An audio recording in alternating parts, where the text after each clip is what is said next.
Na kakovost bivanja ne vplivata samo arhitektura in oprema ambienta, ampak tudi urejenost okolice. Ob koncu zime, ko je večina vrtov še zavita v pusto sivino, smo na sončnem delu Posavskega hribovja obiskali vrt, kjer kraljujejo skale in zimzelene rastline. Kakšnih 30 km vzhodno od Ljubljane, na 570 metrov visokem hribu, leži vas Veliko Trebeljevo. Tam si je Miha Suliman Grudzinski zasnoval dom in vrt, s katerega se odpira pogled proti Triglavu in dolenskemu vršacu Kumu. Pred približno 30 leti, ko sem kupil to zemljišče od kmeta, je bil tukaj prvotno bukov gozd, v katerem so se nahajale nekaj posebne skale, ene vrste apnenca, bolj temen. Ta gozd je lastnik posekal in jaz sem izrazil željo, da bi ostala 3 drevesa, ki so mi sedaj zelo ljuba. To je en zelo mogočen hrast, graden, tamle na začetku ena zelo mogočna, pa posebna velika divja hruška drobnica, ki je spomlad, k nevesta, vsa v belem, a ko pade na tla, to cvetje je pa, kot da bi čez noč sneg zapadel. Potem je pa tukaj vmes ena posebna redka hruška, ki se mogoče nahaja samo na tem Janškem hribovju, dišečka se imenuje, iz katerega se prideluje posebno žganje. Ko je bilo to posekano, je bilo tukaj zelo, zelo odprto, golo, vetrovno, sončno.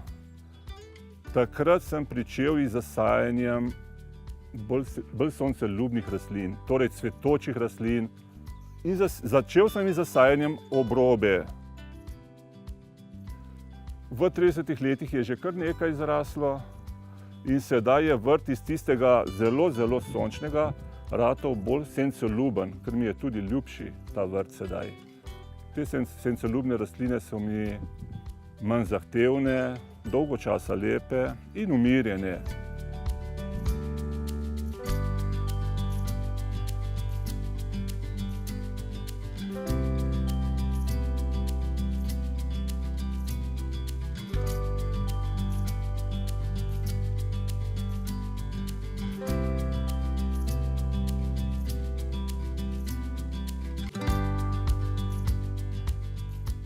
Pred pomladjo na Mihovem vrtu zasijajo drobni dragulji, kot so teloh, tevje in jetrnik. V toplejših mesecih v senci dreves z bogatimi oblikami in strukturami izstopajo zlasti praproti in hoste. Prostoru okrog hiše dajejo poseben pečat grmovnice. Zaradi prebujne rasti jih je lastnik začel oblikovati v zelene skulpture ali topiarje. Res opravi enkrat letno, izogiba se mrazu in sončni pripeki, prav tako ne reže takrat, ko listi bujno poganjajo, temveč prej ali kasneje. Tukaj se nahajamo v enem posebnem delu vrta, ker sem se jaz mogoče malo poigral z domišljijo. Je ena posebna travca, ofiopogon, ki jo uporabljam namesto okrasne trave. Je zimzelena, je nizka, nezahtevna, lepa, meni zelo lepa, zelo ljuba. Tukaj je nekaj vrst pušpanov, ta ima eno posebno zgodovino, bi rekel. Nekoč sem bil pri enih prijateljih v Ljubljani in so mi rekli, da ga odpeljam na odpad. Bil je piramidaste oblike. Sem rekel, dobro, bom to naredil. Odpeljal sem ga k sebi domov, ga negoval in s časoma sem ga oblikoval v takle topiari, v take oblike. Je neobičajen, ker običajno topiari oblikujemo v krogle. Tega probam oblikovati v krožnike, v talarčke, bi rekel. Potem je tukaj nekje ena posebna pacipresa, pa je že mogoče tukaj 25 let. Je stara, ampak še zmeraj je. Nekoč je ena prijateljica omenila, da jo spominja na afriško boginjo plodnosti. Potem tukaj na moji levi je mogoče nadomestek pušpana, ena vrsta Lonicera nitide, ki se da zelo lepo oblikovati. Mogoče edina napaka pri njej, da jo je treba večkrat na leto oblikovati oziroma striči.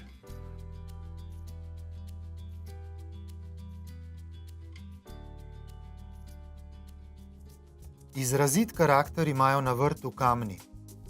V skalnjak na južni strani hiše je lastnik vrta vkomponiral različne skale iz vse Slovenije.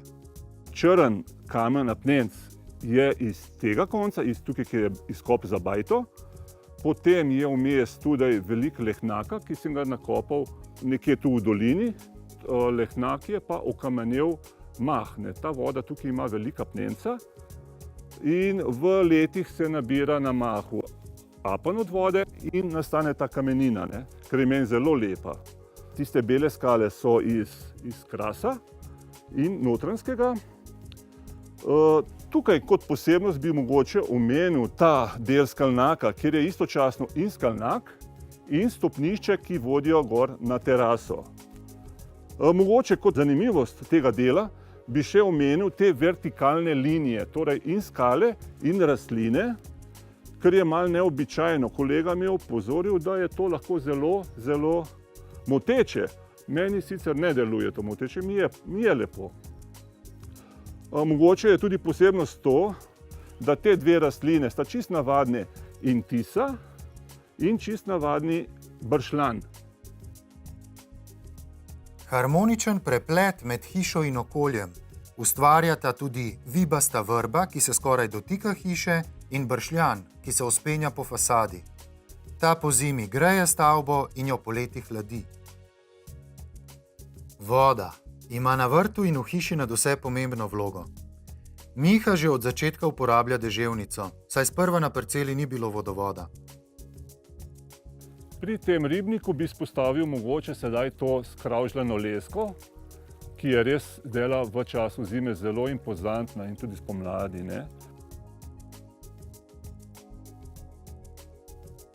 Potem ta sonček vodna kalužnica, ki se nahaja v ribniku. Sicer zdajla ni še rastlin, niso še prišle do izraza. Tukaj so trave, so orhideje, ki zaenkrat še mirujejo.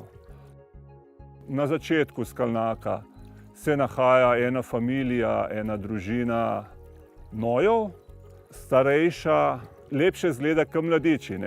Sicer sem jo pred kratkim obnovil. Na vsakem koraku se prepletata čut za vrtno oblikovanje in izjemna obrtniška žilica. Pot do lesenjače, kjer Miha izdeluje unikatno pohištvo, je oblikovana iz 200 let stare odpadne opeke.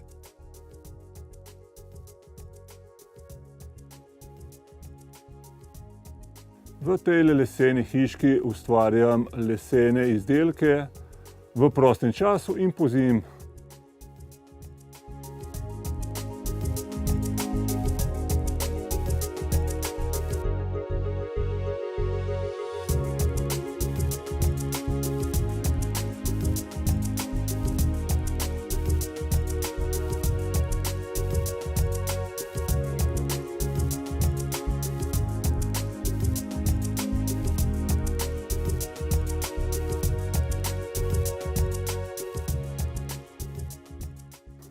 Posebnost te hiške bi izpostavil slamnata streha, ki ni slama, pač pa je trstika, ker se mi zdi, da je dosti bolj kvalitetna.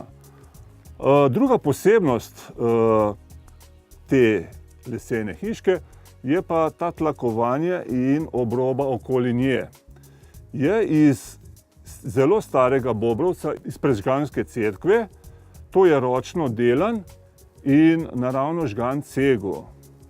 Rastlina, ki jo vsak obiskovalec nemudoma opazi, je zlati bambus z rumenim steblom in zeleno črto. Na vrh ga režem, ker ga zima preveč upogne in je le visok 5-7 metrov. Nekako držim ga v tej višini in spodnje veje istočasno sem porezal, da je pogled v lepo steblo. Ljudje se ga sicer izogibajo, te bambusov, ker naj bi bil preveč invaziven. Ta mogoče ni toliko kot ostale vrsta, če pa nekje požene na vrtu, par metrov stran, se polomi ta novi poganjek in ga lahko uporabiš tudi v kuhinji, ker je zelo, zelo okusen kot špargelj recimo.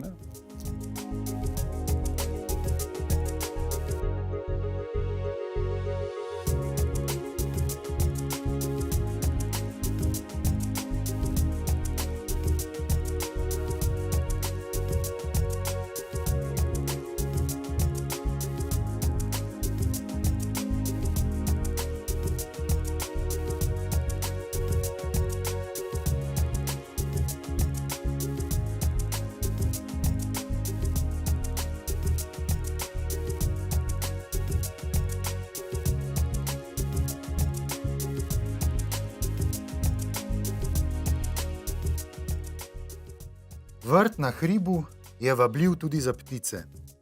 Rastline jim postrežejo sladke plodove, semena pa najdejo v avtomatski ptičji krmilnici, ki poskrbi, da je življenje v idiličnem okolju očarljivo v vseh letnih časih.